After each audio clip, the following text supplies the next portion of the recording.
Okay, thank you, sir. Today I'm presenting a case. Babu Naik Mude, 10-year-old boy born out of non-consanguineous marriage. History narrated by parents, reliable, brought by parent with complaints of bluish discoloration of lips and nails at the age of 1 month and shortness of breath since 5 years of age. I would like to date back my history since his birth. He is the first total child, home delivery, full term, home delivery, immediately cried after birth. No significant antenatal history given by mother. Mother noticed bluish discoloration of lips and nails at the 1 month, and which was used to aggravate on feeding and crying. She gives history of suck cycle and diaphoresis on repeatedly inquiring. No history of cyanotic spells. No history of admission in that first 1 month. His mother was saying that baby was not able to suffice his feed, that whatever he is having milk, that was not sufficient, and he is getting repeatedly crying for milk and repeatedly sleeping again. There is history of baby was not gaining weight, and there was history of delayed motor milestone. No neurological deficit or neurological delay in development.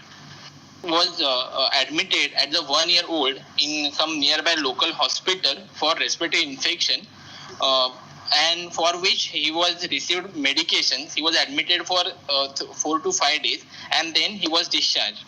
That time they were not told anything about any condition he is having or not having. Then at 3 years he started walking, and mother gives history of he was not able to cope up with his peer group. He used to get tired easily, and he used to sit, and after sitting for 7 to 10 minutes again he starts playing, and that time the symptoms were of now since 5 years he is having short of breath. While playing he has to take repeated breaks in between, and at the time of admission, this breathlessness has been increased to extent that he cannot walk at 100 meters without taking a rest. Now it is in functional class 3, denies any history of syncope, neurological deficit, no history of edema, abdominal distension, no history of long duration of fevers, no history of hemoptysis. And after that he visited which was treated on one was treated in IPD basis, one was treated on OPD basis, and after that last admission he was treated to Satya Sai Hospital when he was asked he might need a surgery, but for that he has to get admitted and further evaluated. This is the history of present illness, sir. Okay. So, Saurabh, in other words, yes, what are you presenting history? Cyanosis at the age of 1 year. I mean, at the age of 1 month. Correct? Yes, cyanosis. Sir. Yes, sir. Correct? And, yes, sir. And the second thing is shortness of breath since the last 5 months. 5 years. 5 years. Since 5 years, okay. Yes. Okay, he's a 10-year-old boy and breath, or yes, whatever it may you want to call it. Okay. Yeah. Now, in the history of cyanosis, you said that the cyanosis increases on crying or during feeds. Okay? Yes, sir. Yeah, and the other thing you mentioned was there is no history of diaphoresis. No diaphoresis, but there is history of suck cycle. Maybe mother may not be able to catch it, sir. Is it possible, sir? So, is it possible that you are talking about diaphoresis? What is diaphoresis in general? Basically, increase forehead sweating and giving the history of telltale sign of the congestive heart failure, sir. For increase. Yeah. Correct. It is basically an important history for patients who have got increased large flow in cyanotic babies. Sir. Or in acyanotic babies who are likely to go into failure. So when they are together, you have to talk about both of them, diaphoresis as well as interrupted feeds. Yes. Because these children are not able to take the feeds continuously, okay, which is happening in your case. So interrupted feeds is very important part. Now interrupted feeds can be in both situations, both cyanotic with large flows, acyanotic also with reduced flows, because they are not able to cope up with the requirement at the time of feeds. Correct or not? Yes, I agree, sir. Okay. Yes, sir. Yes, all right. Sir. Yes. Now the other thing is you spoke about delayed milestones. Yes. Yes. Right? Yes, sir. I spoke about. Basically, you spoke about motor delayed milestones. You know? Yes. So as far as neurological status is concerned, his intelligence and everything was okay except for the motor milestones. Yeah. Yes, sir. Yes. Now, sir. Tell me which are the conditions in which the milestones tend to be delayed. Where the nutrition is hampering, sir. Basically, first of all, in pediatric age group, the poor nutrition itself can cause... First tell me, Saurabh, whether the delay in the milestone is more common with cyanotic or acyanotic heart disease. The more with, sir, acyanotic, sir. Acyanotic disease. Why acyanotic? Acyanotic means a large son, basically, who is having the recurrent history of failure, and that recurrent failure and recurrent respiratory tract infection causing the nutritional or poor demands, which is causing him the delayed in motor stones. Yeah, usually the milestones are delayed in large flow situations most of the time. Okay. For example, it could be a cyanotic or it could be a acyanotic situation. In such situations where there is interruption of the feeding capabilities of the child is the place where the milestones are likely to be delayed. Not so much as far as reduced blood flow situations. Okay. In reduced blood flow situation, the milestones do not get delayed to that extent as compared to large flow situation. This is in general. It is not a rule. It is in general that this happens. It can happen in the reduced blood flow situation also. But by and large, I am talking about the milestone get delayed in large flow situations. Okay. Yes, sir. Now, as far as the history of cyanosis is concerned, you did not speak of squatting. Tell me at what age squatting comes? Sir, after he come at 1 year of age, 2 years of age, 3 years, no, sir. 4 years, 5 years, then what? Sir, 2 years it will come, sir. 2 years. Once the activity starts. No, the squatting does not come at 2 years. Anybody?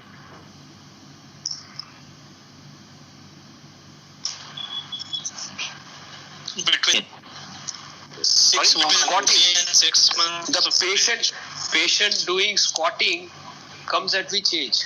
By and large. 1 year, sir. 1 year. 3 months. No. By 1 year, he's maybe started walking or may not have started walking. Correct or not? Sir, when it comes up walking. Squatting. Sorry. When a child starts walking, then only after that squatting can develop. Naturally, it will come only after the child starts walking. That's the history of squatting will come. So, in by and large, what does Parloff say? At what age the history of squatting comes in? 18 months. Sir. Usually the squatting comes after the age of about 3 years. In general, okay? 3 years. Okay. That is what the 3 years. Now, for the squatting, there are two aspects. One is the squatting which is done by the baby himself, and what is the equivalent of squatting which is done by somebody? So knee chest position. One. Yes. Okay. By whom? Then by mother or parent. Anybody. Yeah, by the parent. So yes. The mother and the parent also realize that the releasing factor for the problems related to cyanosis are taken care of by these knee chest position or pressing the patient's abdomen. Okay. Yes, sir. Yes, sir. While feeding or holding them against the chest. All right. Yes, so these are equivalent situations which you have to ask them. And coming at the age of 2 years is not likely. Usually comes after the age of 3 years, the squatting evidence. Okay? Okay, sir. Okay, this is basically what Perloff is, but it can come a little earlier also if the patient has started walking earlier, and it could come later if the patient has started walking at a little later age. Now the other point which you said, that there is no history of hemoptysis in this patient. Okay? Yes, sir. Yes, sir. Yes, sir. So now you tell me, in a congenital heart disease, which are the situations which are associated with hemoptysis? You take first patients who have got acyanotic heart disease, and you come to the other category of cyanotic heart disease, correct? Yes, sir. So Saurav, tell me which are the, see, you don't give causes as anything. Anything can give rise to hemoptysis, but what are the commonest causes which can give rise to hemoptysis in an acyanotic heart disease? There's a patient with acyanotic heart disease who has developed pulmonary hypertension with likely to be Eisenmenger. They can present with hemoptysis, sir. Is that coming as acyanotic heart? No, that is coming cyanotic. Correct or not? Yes, sir. So among the cyanotic heart disease, which are the acyanotic heart disease, which are the patients who are likely to come with hemoptysis? Anybody?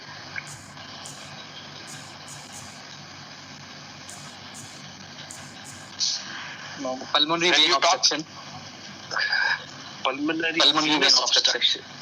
Yeah, situations which are very high, which are very, very rare, but pulmonary venous obstructions occurring, agreed, but higher up on the card.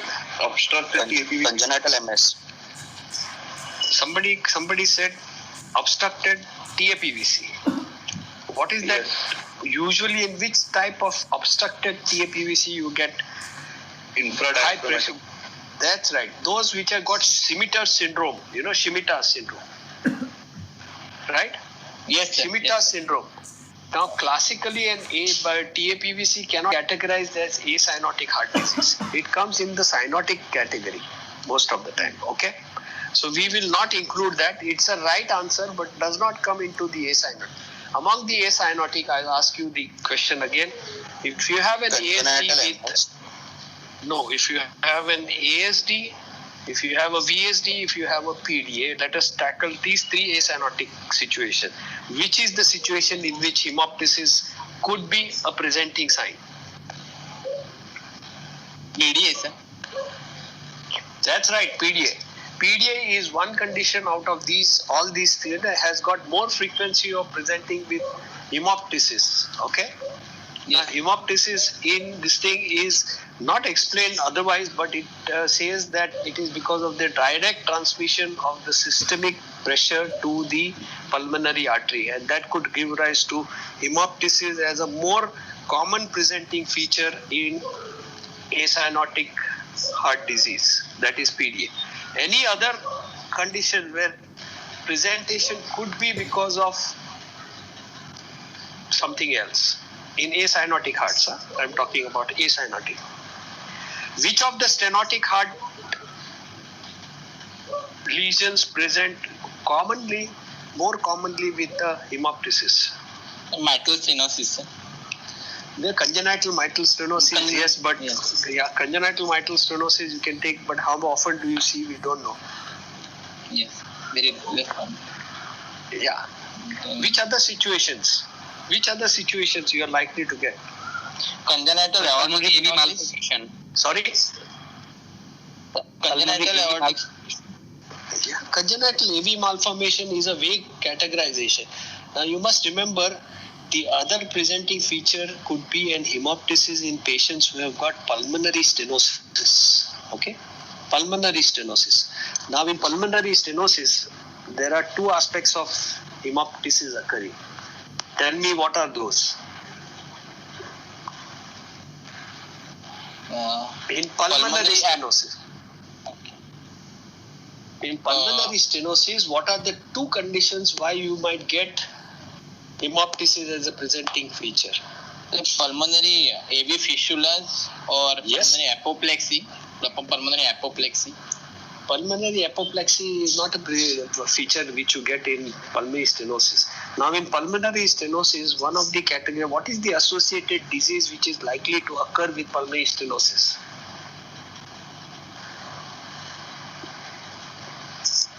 A communicable infectious disease which might not COVID. We are not talking about COVID now. In Indian settings, what is the condition which is like Tuberculosis. That's right, tuberculosis. Due patients who have got pulmonary stenosis. Okay, we won't go into the details. I'll ask you that sometime later, sometime in another thing. Why do you get pulmonary stenosis commonly in pulmonary stenosis? Okay, does anybody know the answer? VQ mismatch, sir. The tubercular organism having the affinity for that upper zone where is the low oxygenated, and that environment favors the growth of tubercular bacillus. That's right. Because of the mismatch basically and the lack of blood flow going to the periphery, particularly the upper zone, that it is starved of oxygen. So the commonest association of pulmonary stenosis with tuberculosis is explained on that particular basis. The other situation is pulmonary stenosis with peripheral pulmonary artery branch stenosis. Okay, wherein usually they tend to have pulmonary AV fistula formations. Okay, so if you have a pulmonary stenosis and if you have peripheral pulmonary artery branch stenosis, then this is the other cause. Then any other situations you know of where there is pulmonary AV fistulas which are very common and can give rise to hemoptysis. I'm talking about acyanotic heart diseases. Pulmonary AV fistula is another, as we already said, that it could be one of the other causes wherein you might get a hemoptysis as presenting feature in patients with acyanotic heart disease. So we talked about acyanotic heart disease as PDA. As far as the shunts are concerned, the second is the pulmonary stenosis. Okay, and the third one is pulmonary AV fistulas. AV fistulas, correct? Okay, so any other condition you know of?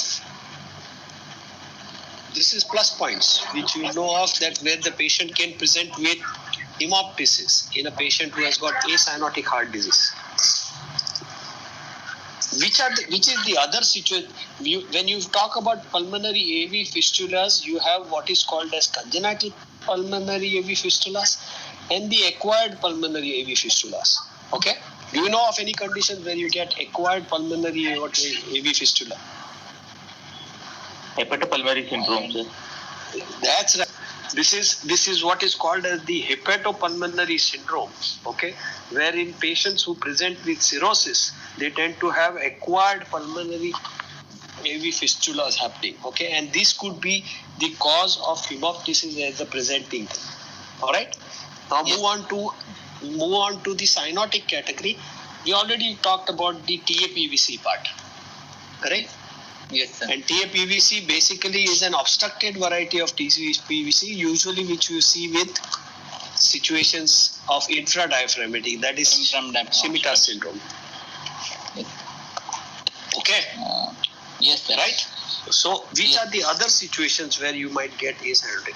Now, when you talk, the other things of acyanotic congenital mitral stenosis and other causes can be there, but these are lesser common. We don't see them so often. Okay. What about cyanotic, other things besides TAPVC? The polycythemia is a complication of the all cyanotic disease. Excellent. That is basically in patients who have got pulmonary reduction in the pulmonary or stenotic lesions, either severe pulmonary stenosis, okay, or pulmonary atresia. With lack of collaterals to these patients, they have significant amount of polycythemia, which can give rise to what? Hemoptysis. Yes, Pulmonary apoplexy. Because of two, one is apoplexy, and basically because of the hampering of the coagulation cascade of hyper.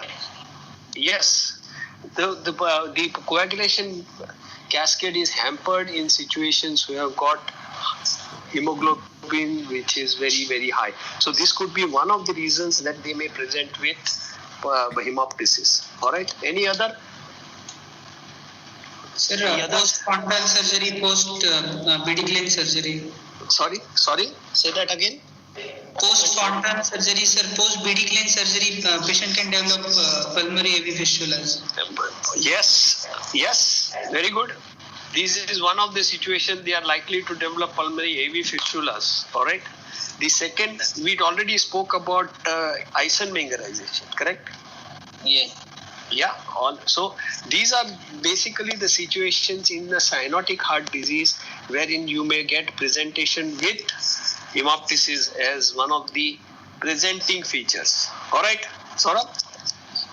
Yes. So can we get in the case of persistent pulmonary hypertension of newborn? Can we the patient present like hemoptysis? Not like no, they don't, because these situation basically there is significant amount of increase in the peripheral vascular the pulmonary vascular resistance.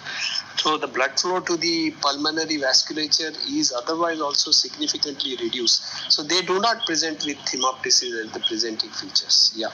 Okay. Yeah. Thank you. Okay. Yeah. Okay. Go ahead now. Yes, sir. To summarize, sir. Childhood, he has one sibling, 3-year-old, older than him, but he doesn't have any symptoms, sir. No significant personal history. To summarize, 10-year-old boy presented with cyanosis at 1 month, shortness of breathlessness at 5 years, with episode suck cycle history at the time of neonatal history. Then history of recurrent. So can we consider the 3 episodes are there? So I can consider the RRT as well. No, usually more than 3 episodes which require now. It is categorized as I told you, intravenous antibiotics. Okay. Okay, sir. Yeah. Okay. So then, sir. At the 5 years age, when he was taken to the clinic, he was evaluated and told he's having some heart disease for which surgery is required. So now you have to tell us what is the likelihood of him having on the basis of history only. Your differential diagnosis on the basis of history only. See, you should come to a diagnosis on basis of history, then you come on to clinical examination and exclude, and then your other accessories like ECG and X-ray. Okay? Yes, sir. Yes. The cyanotic heart disease with increased pulmonary blood flow situation, sir. It is admixture physiology likely. Admixture at the level of atrium, maybe TAPVC, common atrium. At the level of ventricle, it can be DRB. Wait. You are telling one history of a patient presenting with cyanosis not at birth but at 1 month of age, correct? Yes, sir. Yes. All right. This is an important factor. Okay. Yes. All right. Yes. And then sir. Presenting with history of shortness of breath. Okay. And you said there is history of interrupted feeds and everything, correct? No? Yes, sir. Yes, okay. So, what are the likelihoods? What are you thinking of? Are you thinking in terms of a patient who has got a increased pulmonary blood flow, or you're talking about a patient who has got a reduced pulmonary blood flow? No, and you give me the reasons for that. I am considering increased blood flow. Yeah. Why?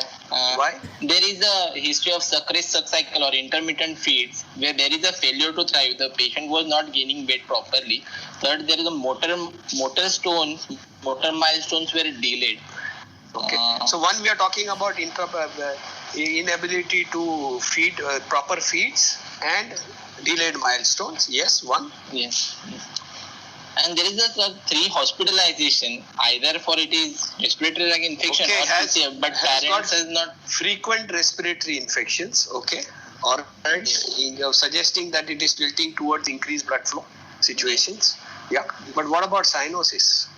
That there is no cyanotic spell as such. That's why I'm taking the. No. Where are you talking about cyanotic spells? You are trying to justify your increase in the blood flow, no, situation? Yes, sir. So where are you talking about cyanotic spells?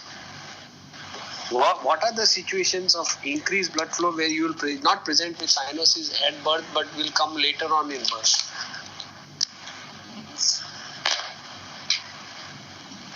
try.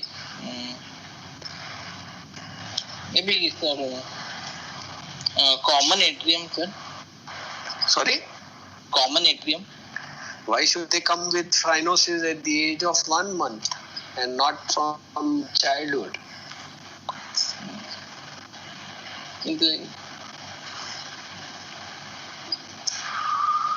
Then, So you are talking about a situation where there is increased blood flow but a delayed onset of cyanosis, correct? yes, sir. Alright? Yes. Correct Yes, or not? sir. Yes, So sir. which are the conditions which come to your mind? The single ventricle can be possible. I am asking you, you give me the answer. Then So we'll single- discuss. Yeah, sir. Okay. I'm thinking about Single ventricle with what? Which single type? ventricle without PS, sir. Without PS. Without PS. So what what is that type? DILV, like DI LV, double inlet left. ventricle. Is that the single ventricles you know of? No, there is the 4 types: DILV, DIRV. But in both them, the DILV there is a with transposition. DILV with transposition without PS. With TGA, okay. Without PS. Yes. Alright. Okay. So why did so tell me, okay, one is that single ventricle. You're Yes. talking about with transverse great vessels Yes. presenting with cyanosis later on in life. Alright. Yes, sir. Second one, or you want to stick only to one diagnosis? No, sir. No, sir. Sir, truncus, persistent truncus arteriosus can present as a late. Truncus arteriosus, okay. Yeah. Presenting with cyanosis little later on in life. Yes, sir. Mm-hmm. Then, Then? sir, DORV, VSD without PS, sir, they can present little late. That means you are talking about a Taussig Bing anomaly, correct? Yes, sir. Yes, sir. Which is GRV without PS with Yes. Malpose great vessels, okay? Alright? Yes, sir. Yes, Okay. Now, anybody wants to give any other differential diagnosis beside these three?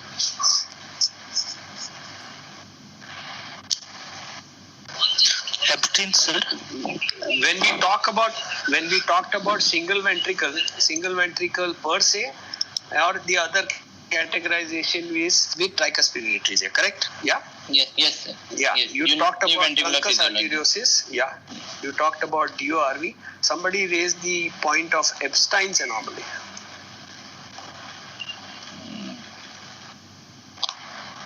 No, sir. I don't think. Epstein You don't anomaly. think so? Epstein's anomaly. Usually, if you talk about an Epstein's anomaly, the presentation of Epstein's anomaly is not so early in life. Usually tends to occur much later in life, okay? Never at 1 month or 2 months of age. The Epstein's anomaly is one of those congenital cyanotic heart disease where the survival or the survival of the patient is quite good. But of course, it depends upon the degree of the displacement of the tricuspid valve, but usually do not present with cyanosis so early in life. Okay? Yes, sir. So Epstein's anomaly. So is common not atrium? considered. Yeah, common Common atrium. atrium. Common atrium should have come much earlier, no? Common atrium or a large AV canal type of anomaly in this patient. Hello? Yes, sir. Yeah, large common AV canal defect. Could be a single common atrium or it could be, now the differential diagnosis can be on the basis of your clinical examinations of the cardiovascular system, but you can take the consideration of a common atrium coming higher up, not a common atrium, a common AV canal defect or AV canal defects, whatever it may be, okay?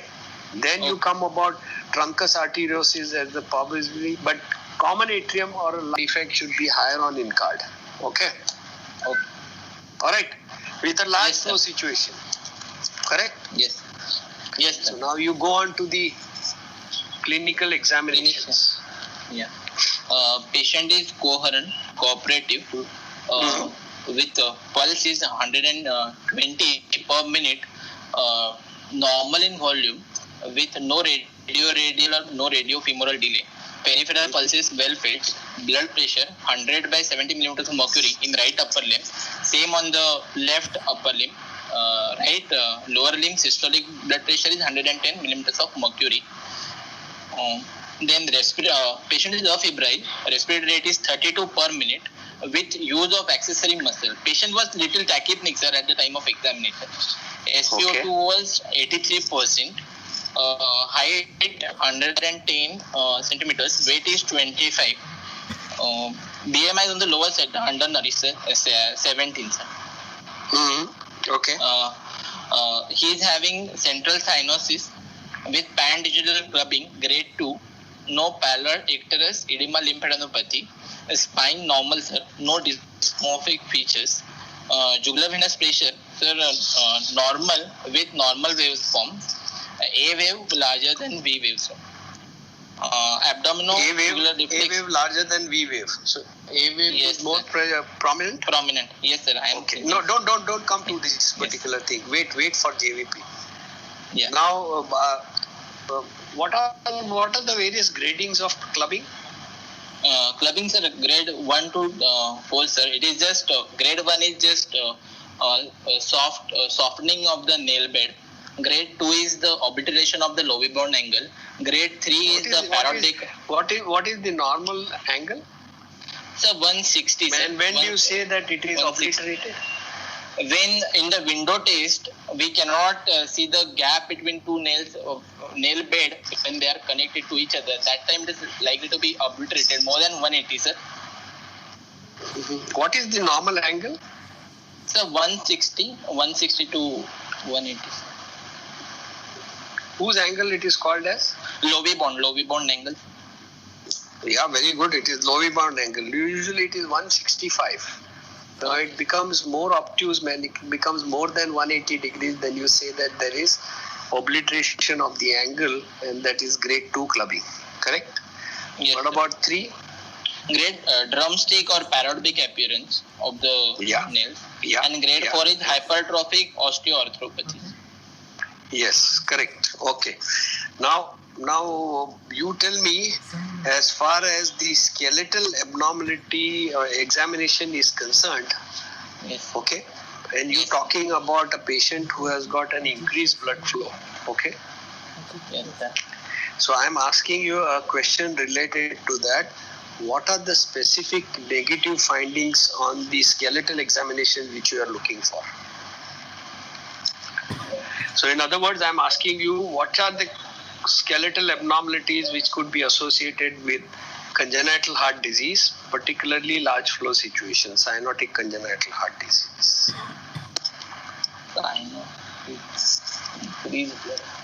There is kyphosis, scoliosis, spinal abnormality. What spinal abnormality? What is the association between them? I'm not talking about this patient. I'm talking a general question, asking you a question, general question. Which okay. Let me ask you the other way. Which are the congenital syndromes which could be associated with congenital heart disease with skeletal abnormalities? Okay. So Holt-Oram syndrome with ASD association having hypoplasia of left thumb. Okay. Holt-Oram. Yes. Yeah. Then, with ASD. Yeah. Yes. One. Then Williams syndrome. This should come one after the other, huh? This should not be like you are thinking about this thing. So Williams syndrome with nasal and mandible abnormalities. Williams syndrome basically they do not come with shunts, no?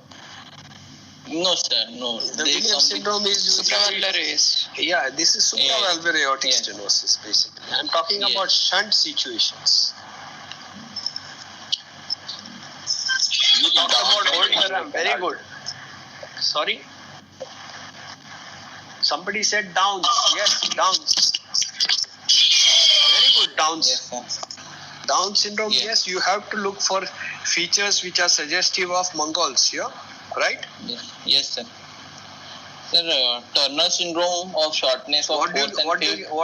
what do you get in Downs? Cardiac. AV endocardial cushion defect, sir. AVSD. Yeah, AV canal defect. You are talking about one of your differential diagnoses in this situation, no? Yes, sir. Yeah, so AV canal defects are very common with Down syndrome. Correct. Then you go to, you mentioned about something else, Turner syndrome. Yes, sir. The shortening of Turner syndrome usually presentation is with coarctation of aorta. Correct? Yes, sir. Yeah. Yes. Not so common with other associated. There have been incidences where it has been reported to have other congenital heart disease like bicuspid aortic valve. Yes, sir. So it does not come as Ellis-Von. Hello? Yes, sir. Yeah. Ellis-Von syndrome. Which is the closest association with truncus?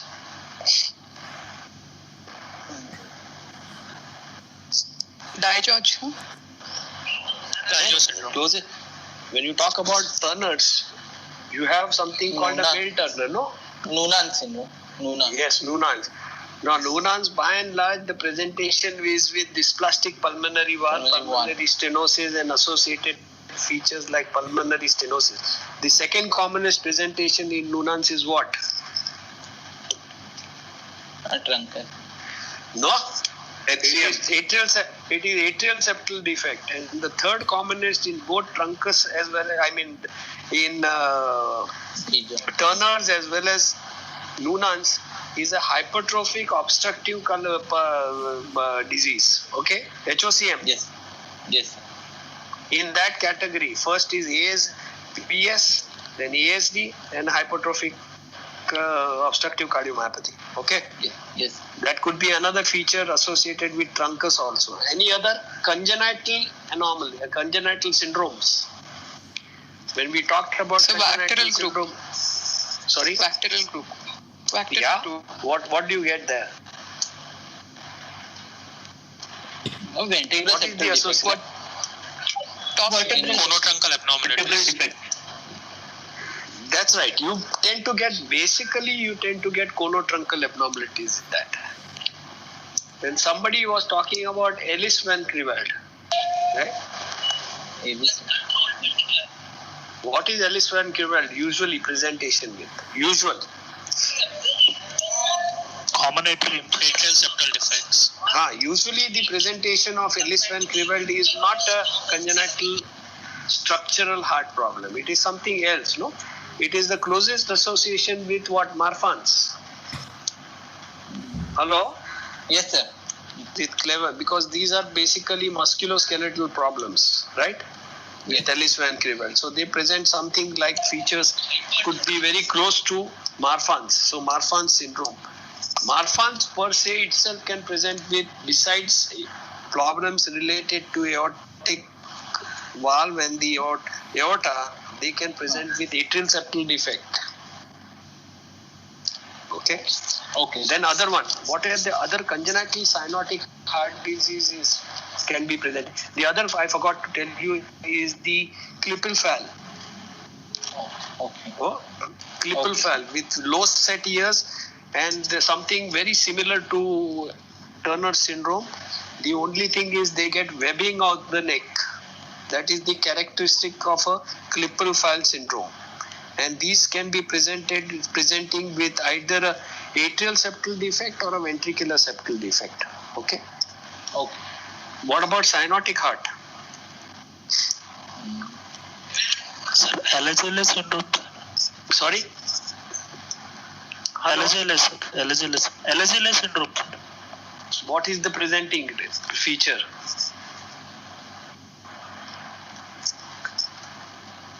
What is the present congenital heart association? Congenital pulmonary stenosis. Pulmonary stenosis. That's right. Pulmonary, usually RV outflow obstructions, maybe with or without associated atrial septal defect or ventricular septal defect. Then the other one, which is commonly associated, which is that Cri-du-Chat. You know Cri-du-Chat syndrome? Cry.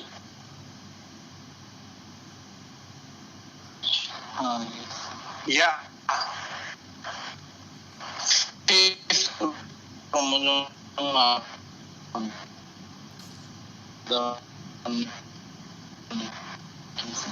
That's right. It's a fifth chromosome who present with pulmonary stenosis with or without atrial septal. One has to keep it in mind when you talk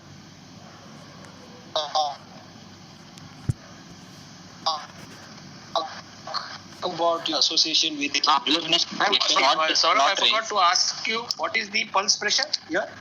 You said 120 heart rate? Yeah. Okay. Yes,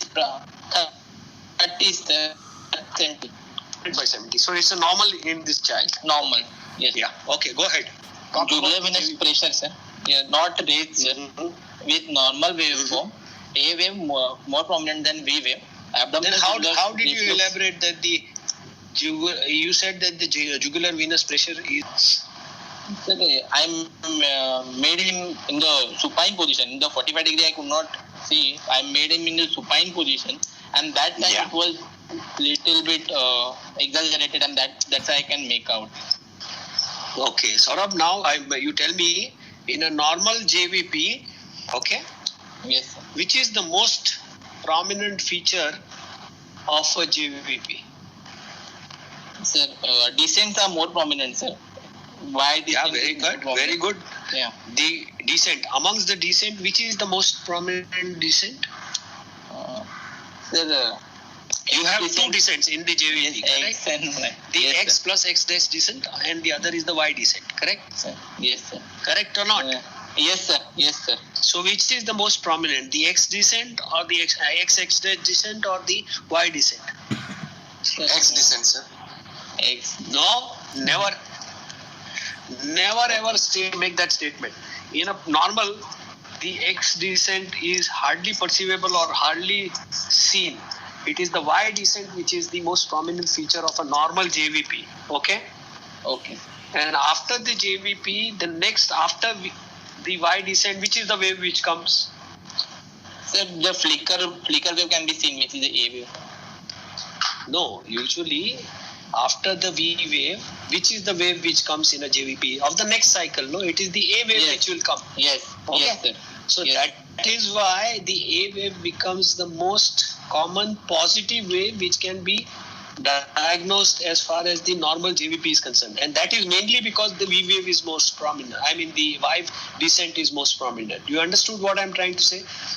On Yes. the basis of you are able to perceive and feel, or if you are able to see, then you see that the A wave which comes after the Y descent.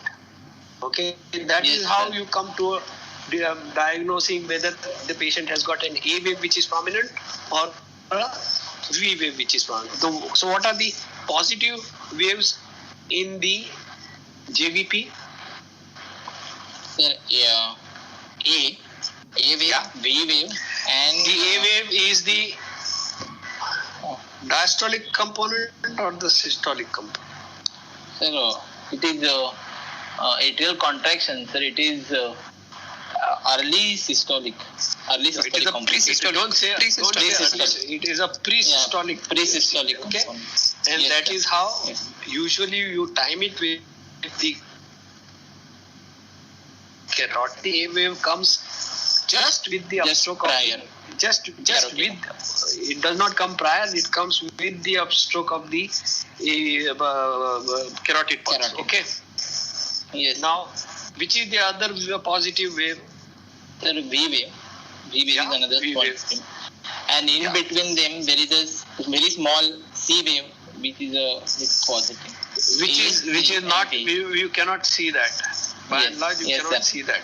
So that Yes. is why the subtle differentiation is between the X descent and the XY descent. Okay, Yes, X sir. dash descent. Sorry, and in X between dash. that is the C wave or the bulge of the AV valve. okay, which gives rise to that particular thing. Okay. Yes. Now, Saurabh, Yes, sir. tell me which are the situations in the JVP where the X descent is the most prominent feature. X descent. So tamponade, cardiac tamponade, we can see the more prominent X. Anybody else?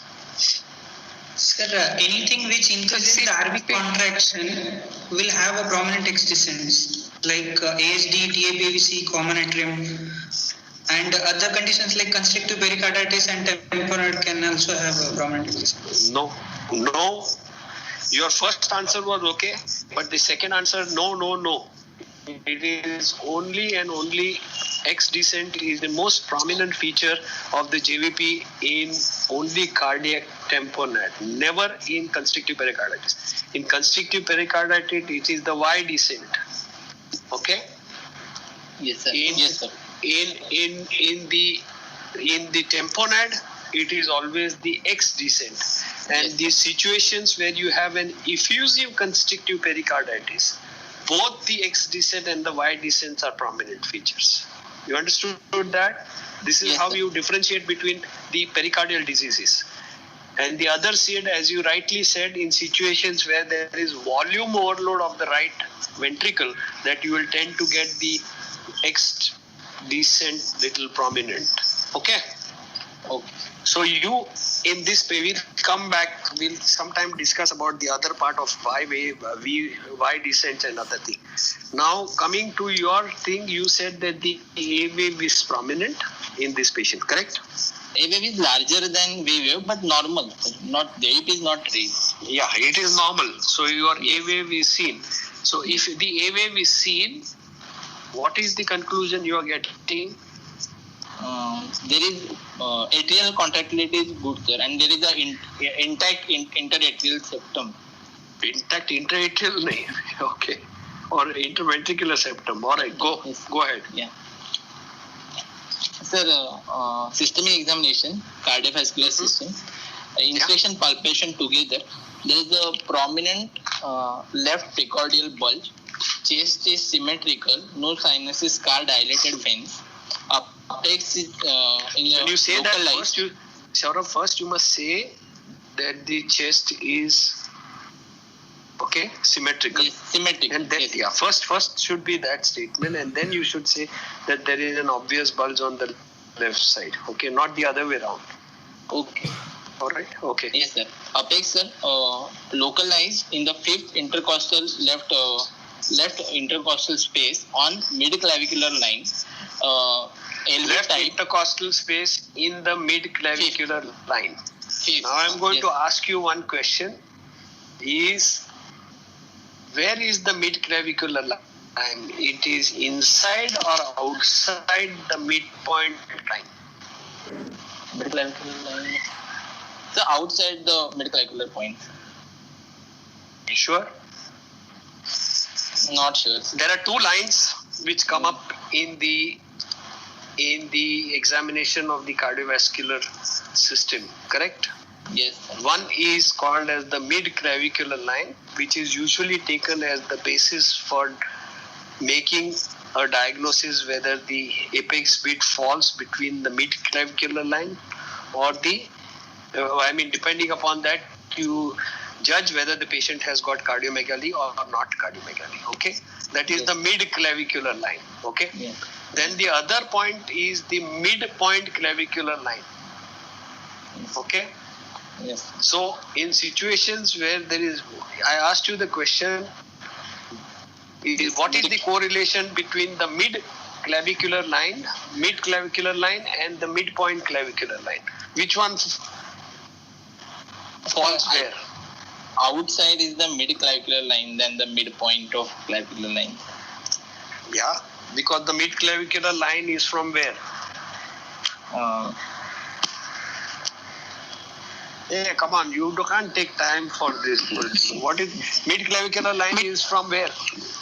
Midpoint Sir, between acromeclavicular and Sternoclavicular. Between the midpoint of the sternoclavicular joint, between the two sternoclavicular joint, the midpoint to the acromioclavicular.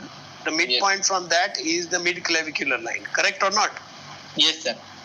Okay. And the midpoint clavicular line is from the median aspect of the clavicle to the acromioclavicular line. So that is going to be always outside the midclavicular line. Okay. Okay. Okay. All right. So when your midclavicular, when the patient's apex beat is falling within or in on the midclavicular line, that means there is not evidence of significant cardiomegaly. Correct or not? Yes. Okay. Sir. So your apex beat is in the midclavicular line. Yes, sir. Okay. It is LV type with medial retraction, localized hyperdynamic. All right. Then there is a parasternal heave, sir, grade 2/3. All right. Before you go, I will ask you a question related to the apex beat, not only for this patient but otherwise. Yes. When will you say that the patient has got a sustained apex beat? When will you say that the patient has got a hyperdynamic apex beat? When the apex is filling up more than 50% of the systole, is likely to be the sustained, sir. More than 50% of the systole. Yeah, this is phonocardiographic. Okay, phonocardiography evaluation. And last thing, less than 50% is with forceful contraction is hyperdynamic, sir. What do you mean by forceful contraction? For you, it may be forceful. For somebody else, it may not be forceful.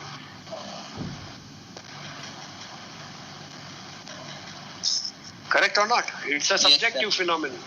Okay. Can anybody tell me how do you perceive whether the patient's apex beat is sustained or not? How will you come to a diagnosis of that?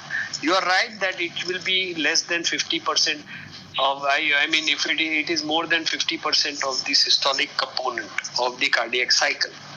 Okay. But how do you do that? You don't have the phonocardiogram with you. So how will you say that the patient has got sustained apex beat? On what basis? Comparing with the carotid. Very good. Carotid, absolutely right. So how do you feel that it is this thing? Sir, if it is present for the full time of the carotid, if it is, crossing the time of upstroke of the carotid, it is sustained. So that is increased amplitude and duration. Yeah. The second statement is correct. Now, if you find that the apex beat and the carotid pulsations are felt at the same time, okay, then the apex beat is likely to be sustained. You understood that? Yes, okay. Sir. Because normally, only when the apex beat is more than 50% of the cardiac systolic cycle, that you will find that the apex beat is perceivable with the carotid pulse. So if you find that the apex beat is still up when you feel the carotid pulse, then that means that it is systolic. That is sustained apex beat. You got it? Yes, sir. Okay, so you have to feel both the apex beat as well as the carotid. So if you find that the apex beat is still there when the upstroke is felt of the carotid pulse, that means it is sustained apex. Sustained apex. Okay, yes. Sustained apex, more than 50% of the systole. Now, if you find that the apex beat is forceful, which lifts up your finger, okay, but falls before the carotid upstroke, then it is a hyperdynamic. Okay. Now, normally, if you correlate with the phonocardiogram, a hyperdynamic pulse is, apex is usually less than 1/3 of the systole. Okay. But you cannot correlate here. So if you find that the apex beat goes down before the upstroke of the carotid, then it is likely to be a hyperdynamic. And whether it is sustained or not will be again correlating with the upstroke of the carotid pulse. Okay. Yes. So in your patient, you are talking about the apex beat which is hyperdynamic. That means it is going down before the carotid pulse. Correct? Yes. Yes, sir. Okay. So it's a large flow situation. Heart size is normal. I'm getting two indications from your finding. Yes. Go ahead. Sir, there is a palpable S2 and parasternal heave of grade 2/3 present. So when you talk about palpable S2, would you like to elaborate on Yes, that? sir. What is that? Sir, it is likely because of the No, you are talking about whether it is a diastolic shock or not, correct or not? Yes, The terminology is whether it's a diastolic shock or not, correct? yes, sir. It is. So there is diastolic shock. Yeah. Yes. Okay, all right. Go ahead. For percussion, sir, liver dullness in right fifth intercostal space, stomach tympani on the left side, second left intercostal space dull, right border retrosternally, left border is corresponds to uptake. So auscultation. Yeah. Okay. S1 is normal. S2 is loud. One minute. I think last time did I discuss with you about the straightening of the left heart border, the causes and this thing? Did I say? No, I don't. We discussed about it. What are the causes of the straightening of the left heart border? Yes. I think so. I think when who was presenting? Somebody. I think you were presenting the girl. Pragati. Pragati was presenting. I think we talked about what are the causes. One other thing which I forgot to tell you is juxtaposition of the atrial appendages. We also talked about the pericardial thing was when you have a absent left pulmonary, absent pericardium, where you get a straightening of the left heart. The other thing is the rare abnormalities is juxtaposition of the atrial appendages. The left juxtaposition of the atrial appendages. Do you know the entity called juxtaposition of the atrial appendages or not? No, don't tell me you don't know about it. The right atrial Yes. appendage is juxtaposed to the left. That's right. That is one of the causes of getting this thing. And just to touch upon, which are the conditions in which you get abnormalities of the juxtaposition of the atrial appendages? I'm not going Tricuspid into atresia and transposition. By and large, you must remember the juxtaposition of the appendages, either right side or the left side, is common in two situations. That is the asplenia group and the polysplenia groups. Do you know what is asplenia and polysplenia groups or not? Say heterotaxy syndrome, sir. Where is Yes. the left and right isomerism? So, in other words, I'm just telling you, giving you a hint that juxtaposition of the atrial appendage is a common association with asplenia and the polysplenia group. Okay, we will discuss that sometime later during the course of asplenia and polysplenia. Okay, all right. So you come to the other thing. So you told me that the apex beat is in the fifth left intercostal space. It is hyperdynamic. Yes. And there is a diastolic shock, and there is no parasternal heave according to you. So there is. I said grade 2/3. You said that there is left side is not prominent. I mean, left parasternal heave situation is not prominent parasternal region. No, I said, sir, there is a parasternal heave present, grade 2/3, sir. And then I said about palpable issue. Okay. So parasternal heave is there. Yes, Okay. sir, it is there. Okay. Yes, sir. All right. Okay. Sir, auscultation, sir. S1 is normal. S2, narrow split with loud, sir, second component, like pulmonary component loud. No S3, no S4. There is a grade 3/6 ejection systolic murmur in the second or third left parasternal region. There is grade 3/6 pansystolic murmur at the left lower sternal border, which increases on inspiration and leg raising. One more murmur, sir. There is a MDM at apex without presystolic accentuation or Sorry. Say opening that snap. again. Third murmur is what? Mid diastolic murmur at the apex without presystolic accentuation and no opening snap, and S1 is normal already I said. Okay. These are the only murmurs. Okay. So you are talking about 3 murmurs in this particular patient, isn't it? Yes, sir. You have got one is an ejection systolic murmur in the second left or third intercostal space. Yes, sir. Which is a what type? Crescendo decrescendo. Okay. Yes, So it yes, is an sir. outflow murmur, Yes, sir. great vessel murmur, Yes. which is coming in the left second intercostal space with a normally split second heart sound, but the P2 component is accentuated. So you Yes. presume that this is a normally related great vessels and that there is a this is a pulmonary ejection murmur, correct? Yes, sir. Yes. First murmur. The Yes. second murmur is your pan-systolic murmur, which is coming on lower down in the parasternal region, which is increasing with inspiration and with leg raising. So it is a right-sided event. Okay, Yes, so sir. it is a Regurgitation. tricuspid regurgitation murmur, correct? TR. Yes, sir. Yes. So you have got a P2 accentuated with a right-sided TR murmur, correct? Yes. And the third one you are talking about is a MDM Yeah. at the mitral area. Yes. All right. Yes, sir. So what are you? Where is that murmur from tricuspid atresia? I mean mitral area coming. What are you trying to signify with that?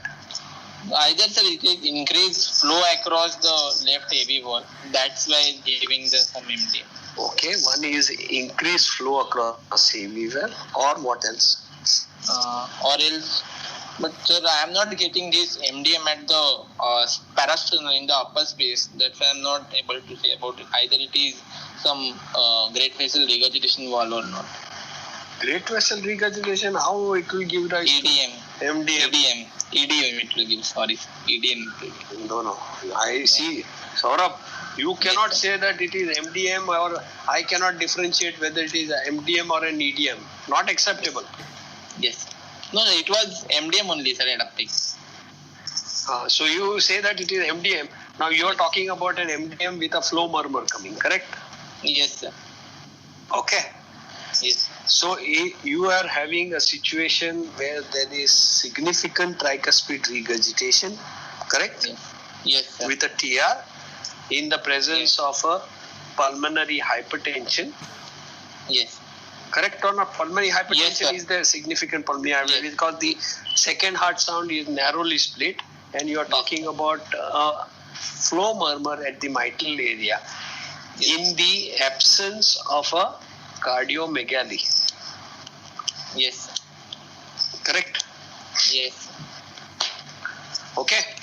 Yes, sir. Agree. Is there any you want to think about in a situation where you are finding this situation? I am not trying to divert your attention from this thing. When you are talking about a P2 accentuated with signs of RV dysfunction stepping in, not RV dysfunction but TR, because there is significant pH, and of MDM at the mitral area. Anyone would come to give me another possibility of a diagnosis? Some sir, valve atresia, like atresia. What valve atresia you are talking about? Huh? You are talking about a common patient who has atrium. got common atrium. This is common atrium. You are talking about common atrium situations, correct? Okay. Yes. So in common atrium, you are right. Is that Pragati? Yes, sir. Yes, sir. Yeah, Pragati, you're right. Common atrium is one of the other possibility.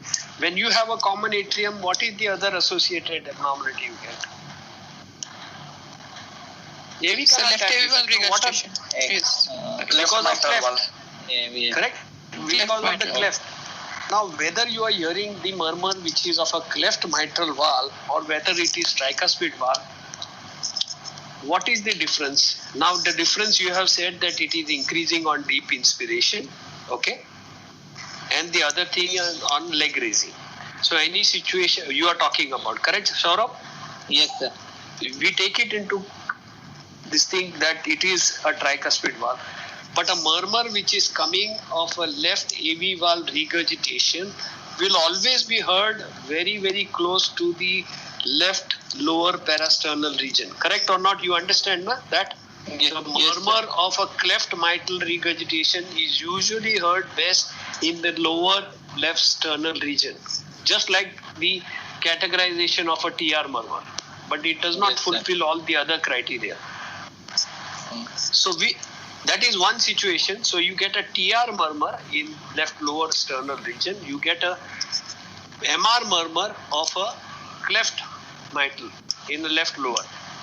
Which is the other situation which you will have a systolic, pansystolic murmur in the left lower parasternal region?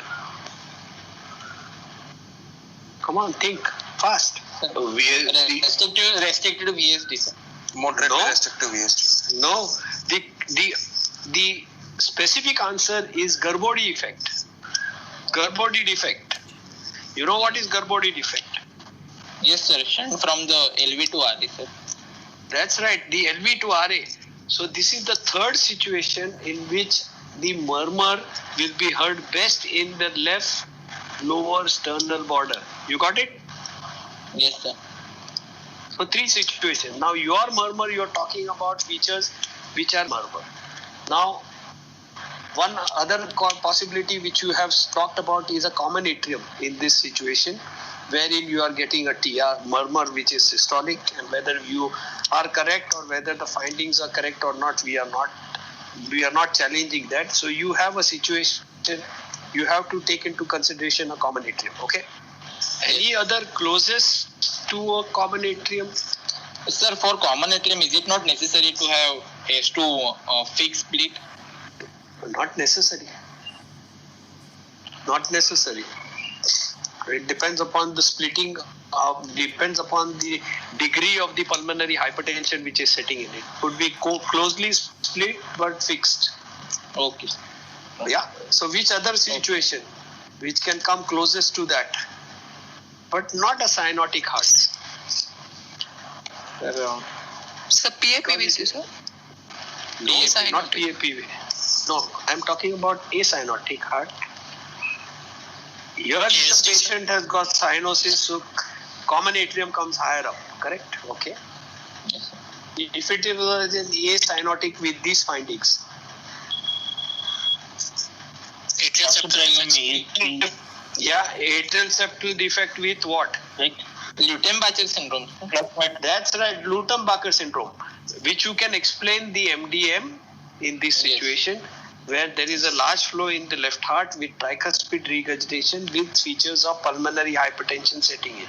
Okay, but Yes. this is out of contention in your patient because we are talking about a cyanotic heart. Yes. Correct? Yes, So sir. now you tell me of fulfilling all these situations, you have got a heart size which is normal, pulmonary Yes. blood flow, you're talking about flow murmur coming at the mitral area which does not tally with your findings on the palpation. Okay? Yes. And the other thing is your P2 is accentuated and there is TR. So which is and there is cyanosis, okay, at the back of your mind, correct? Yes. Yes. So which is the condition which is likely to come? You want to give a diagnosis or you want to give a differential diagnosis? So in other words, Saurabh, what I want to tell you that when you talk about the palpation of the apex beat, you said it is hyperdynamic, correct or not? That Yes. means there is significant flow occurring here. Okay. When Yes. there is a significant flow occurring here and the P2 is accentuated, that means it is a hyperdynamic P2. Yes. Okay. The accentuation is not pulmonary obliterative disease. It is a pulmonary hyperdynamic P2. Hyper. That, Yes. correct or not? Hyperkinetic. Yes. Yeah. Yes. Hyperkinetic pH. You're right. Okay. Yes. Now in this situation where you are not Yes. able to come to a diagnosis whether there is cardiomegaly or not on palpation, you always make the Yeah. patient lie down on the left side and feel the apex beat. and then try to correlate. Okay. So you can try to get out of it saying that the patient's apex beat I could feel only in the left fifth mid clavicular line, but I would like to confirm it in the left lateral position. Okay, because there is no discrepancy. There is a discrepancy between the size of the heart and the findings which you are getting. Correct or not? Yes, sir. Agree. Because of the large flow situation, you would expect that the patient has got cardiac. So you can either say that my finding is not according to what my diagnosis is. Okay. All right. Yes. So you now give me the diagnosis. Cyanosis with large flow, with PH and TR. With a normal second heart sound. Yes. Sir, one condition we can consider is a common atrium.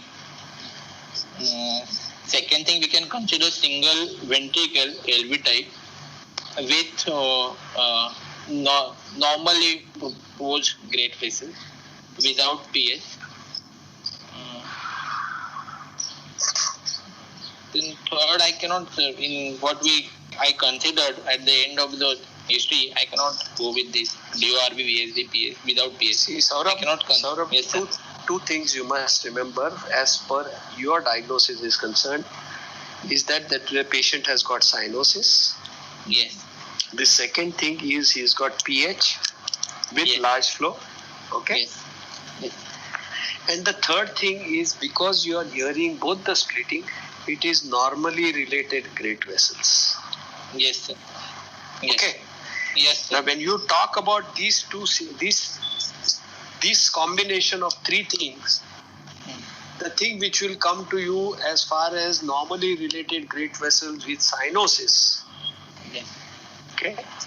Let us come to a categorization of a patient who has got cyanosis with normally related great vessels with P2 accentuated. Okay. I am not talking about this patient. Yes, sir. Tell me what is the things which will come to your mind. Large flow situation, cyanosis, normal split, normally related great vessels. What are the conditions which will come? So tricuspid atresia, that group 3 and B. Tricuspid atresia 2 or 3 means what? Either you are talking about, when we talk about 2 or 3 means what? Yeah, 2. You are talking about a patient 3, who has got D transposition of great vessel, and you are talking about 3 when you are talking about L transpose great vessels. No. Correct or not? Yes. What are the 3 classes of tricuspid? One is normally related great vessel, second is DTGA, the third is LTGA. LD. When you talk C would about fit, sir. normally, one C would is the fit. one which One C should would come. fit. One C is the one which should come highest on your thing. No, we are talking about normally related great vessel, large flow occurring. Yes. Okay. So either it is the commonest things should come as the first diagnosis for you guys. Okay, don't talk about single ventricle with a normally related great. How many patients do you, what is a single ventricle with a normally great related artery is called as? So, Holmes heart.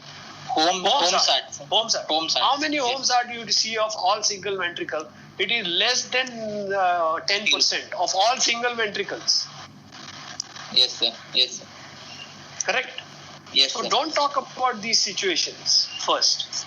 The first thing which should come to your mind as a patient who has got cyanosis, who has got a good flow, who has got normally related great vessels and P2 accentuated. So first thing should come to your mind is a tricuspid atresia, which is type 1C. 1C. Okay. Yes, sir. Yes, sir. Then you come to other diagnosis.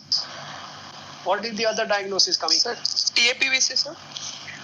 Yeah, TAPVC can be considered also in these situations, but should be little lower down because usually TAPVC's the split is quite wide, although it may remain fixed. He is talking about split which is moving with respiration, so remains a little lower down. Now, if you were to categorize that it is split or he is not able to differentiate, then you have to come out of it, saying that I don't know about that, the splitting.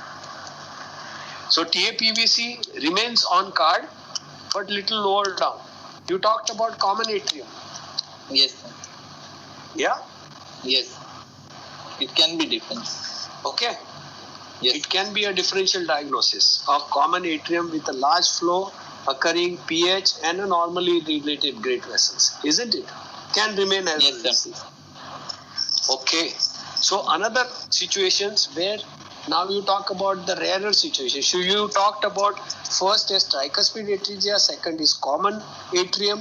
Normally related great vessel, third is TAPVC, keeping in the back of your mind, fourth diagnosis. Okay. Very close to the defects of the atrial septal defect. So in other words, I am asking you, what are the situations of ASD with large flow situation where you will get cyanosis in a patient of atrial septal defect? I am not talking about Eisenmengerization in ASD, where you will get cyanosis. AV canal defect. AV canal defect, we have thought about it and already saying that it is a common atrium. You talk Coronary about sinus type, son. ASD of coronary sinus type. not coronary sinus type. What are the Sinus venosus situations? type. Sinus venosus type. Yeah. Sinus venosus type. Usually it is not sinus venosus. You can have it in a large ostium secundum ASD also.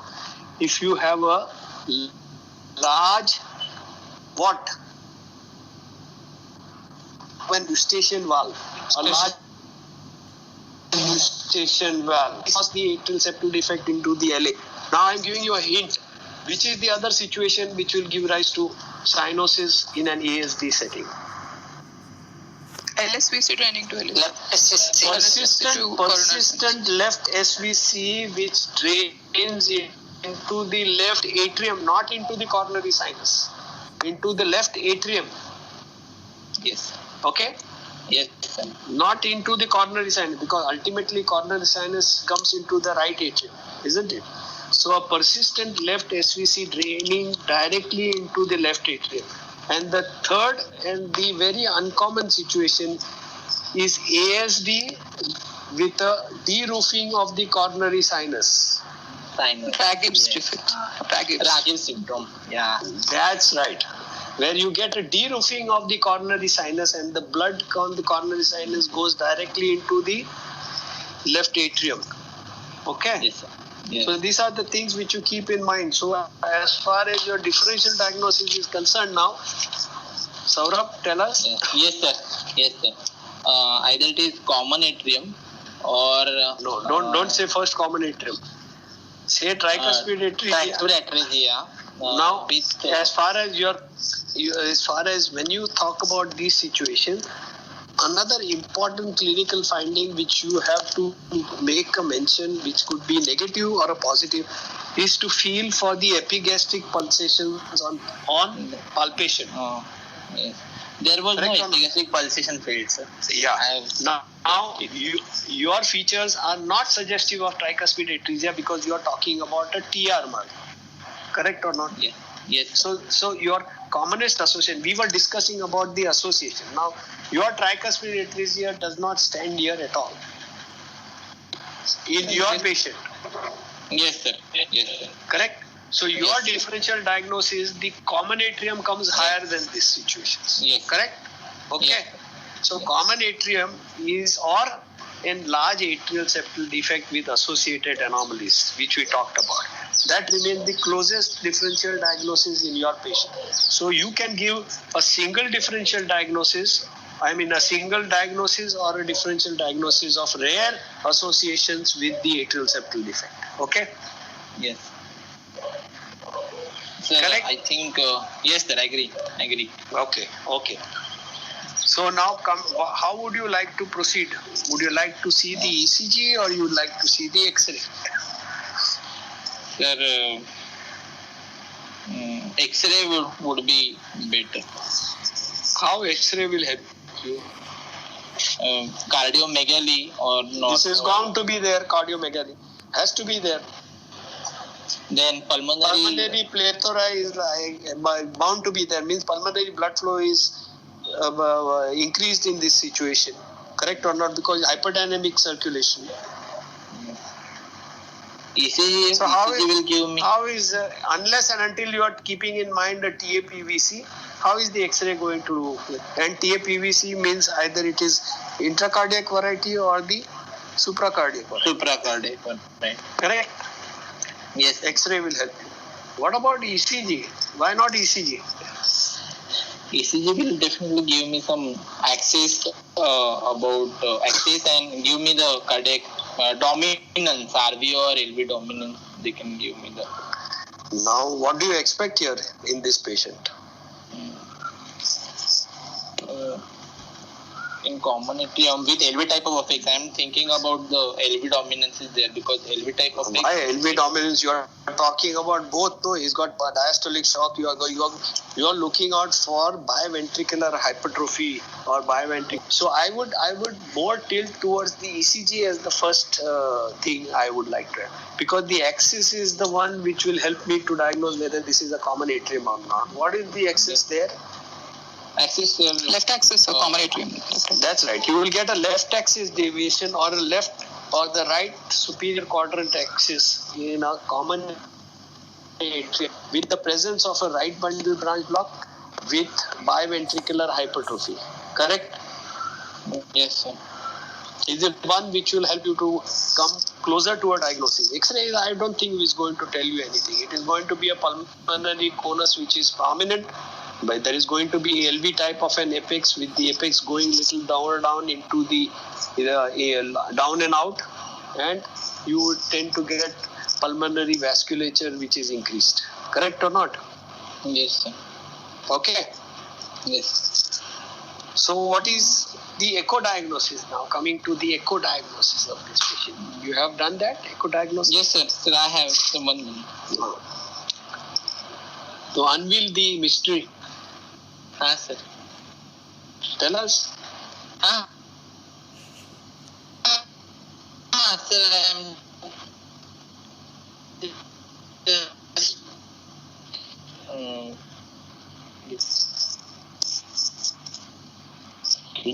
So how to put in the differential diagnosis of case? See, usually this does not fit into the rabbit defect. I was asking you differential diagnosis. This does not fit in because these situations of Raggib defect is only when you have all the features of a good flow atrial septal defect, all the features with cyanosis. Okay? Okay. Yes, yeah, with cyanosis. So I'll read all. Yeah. Okay. I'll read echo reports. Yeah. Yeah, it is functional single ventricle, mitral atresia, ostium primum atrial septal defect, left to right shunt, moderate to severe TR. One sec. Go one after the other. Slowly. Yeah. Mitral atresia. Mitral atresia. Okay. Ostium primum to right. Ostium primum ASD. Yes. Hello? Yes. I can't hear you. Yes, sir. Okay. Ostium primum, mitral atresia. Yes. With moderate to severe TR, RVSP of 80 millimeters of mercury. I am first interested in knowing what is the great vessel. Great vessels are normal, sir. No, not co-transposed. They are normal. Okay. So they are normally related. So there, again, we are talking about a situation. Is a patient who has got a single ventricle on the body. Yes. Correct? Yes. Mitral valve, and he's got a flow which is basically. Now you said that there is an ostium primum ASD. Yes. Now this is something which we cannot make a diagnosis clinically at all in the presence of a mitral atresia, isn't it? Yes. So we talk about a situation where there is an ASD, which is an obligatory shunt in this situation because of the mitral atresia and single ventricles. Correct or not? Yes. So you will get always a left to right shunt across and the mixing is into the ventricles. Correct? Yes. Okay. Sir. Yeah. So you have a situation where there is a single ventricle with normally related great vessels. So now, what is your murmur coming at the mitral area? So is it some murmur from bulboventricular foramen? But that will be systolic rather than diastolic. What bulboventricular foramen? Where are you talking about that? Huh? If single functional ventricle, then other part is rudimentary ventricle. Tricuspid valve. That's right. That's right. That is exactly what I'm trying to tell you. Whether in a situation where there is a large flow occurring in this particular patient, okay, with a TR murmur which is adding on to it, that means the flow across the tricuspid valve is torrential. Correct or not? Yes. So it is a TR plus the large mixing of the blood coming to blood. So this is likely to be a murmur or flow murmur occurring at the tricuspid valve. Okay, that is how you can explain that if you want to come to an explanation. Okay. Yes. So you can explain on the basis of this particular valve because the right atrium or the single ventricle is the dominant feature. Here the entire cardiac silhouette is formed by the single ventricle. Okay. Yes, sir. And all the features of the single ventricle are determined or basically the tricuspid valve is the valve which is the flow murmur and the everything can be heard in this particular patient at the apex. Okay. Okay. So you can get out of it stating that the predominance of this being the tricuspid valve and the TR and the flow murmur can be explained on the basis of the MDM which you are hearing at the apex. Okay. Yes, sir. Now this is a diagnosis which you cannot make it unless and until you have the echocardiography. So we, as far as the clinical diagnosis is concerned, we are making the diagnosis of a single atrium. Okay. Yes. As the first diagnosis. The only feature which I thought which is going against the diagnosis is the narrowly split second heart sound. Now, normally in a single ventricle which behave more like an atrial septal defect, the second heart sound is bound to be widely split in spite of having the pulmonary hypertension. Okay, this is the only point which is going. So good. Okay. Good. Sir, small doubt, sir. Shouldn't it be RV type of epic, sir? Naturally, it is going.